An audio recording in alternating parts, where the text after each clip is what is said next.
Advocate Gunratna Sadavarte यांना 13 एप्रिलपर्यंत police कोठडी देण्यात आली आहे.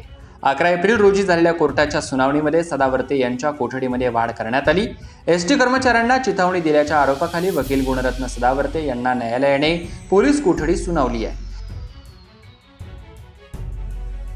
राष्ट्रवादी काँग्रेसचे अध्यक्ष शरद पवार यांच्या घरासमोर आक्रमकपणे आंदोलन केल्याप्रकरणी 110 एसटी कर्मचाऱ्यांवरती गुन्हा दाखल करण्यात आलाय. या प्रकरणी कोर्टातल्या युक्तिवादाबद्दल माध्यमांशी बोलताना सरकारी वकील प्रदीप घरत म्हणाले की आरोपीचे सीडीआर रेकॉर्डचे पोलिसांनी तपासले, त्यातून त्यांना बरीच माहिती मिळाली. तसंच कर्मचाऱ्यांचे जबाब नोंदवले गेले. त्यातून असं निष्पन्न झालं की त्यांनी प्रत्येक कर्मचाऱ्यांकडून 550 रुपये घेतले आहेत. तर सदावर्ते यांचं असं म्हणणं आहे की वकील म्हणून आम्ही कोणाकडून 1 रुपया देखील फी घेतलेली नाही.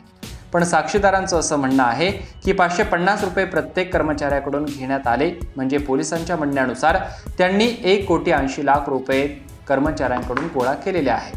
ते पैसे कुठे गेले, त्यामध्ये वाटेकरी कोण कोण याचा तपास पोलिसांना करायचा आहे. यामध्ये कोणाच्या तरी वाट्याला पैसे गेलेले आहेत असा पोलिसांना संशय आहे. त्या दृष्टीने देखील पोलीस तपास करत आहेत. पोलिसांकडे असलेल्या सीडीआरमध्ये नागपूरला एक फोन झाल्याचे दिसत आहे. सदरील व्यक्तीला शोधून काढून त्याने का फोन केला, काय बोलणं झालं याचा पोलीस तपास करत आहेत. त्या व्यक्तीने नंतर पत्रकारांना पाठवा असा मेसेजही केला. त्यामुळे ही व्यक्ती कोण हे पोलिसांना शोधून काढायचे आहे. या तपासामध्ये आणखी काही आढळून आले तर गुणरत्न सदावर्ते यांच्या अडचणींमध्ये वाढ होण्याची शक्यता आहे.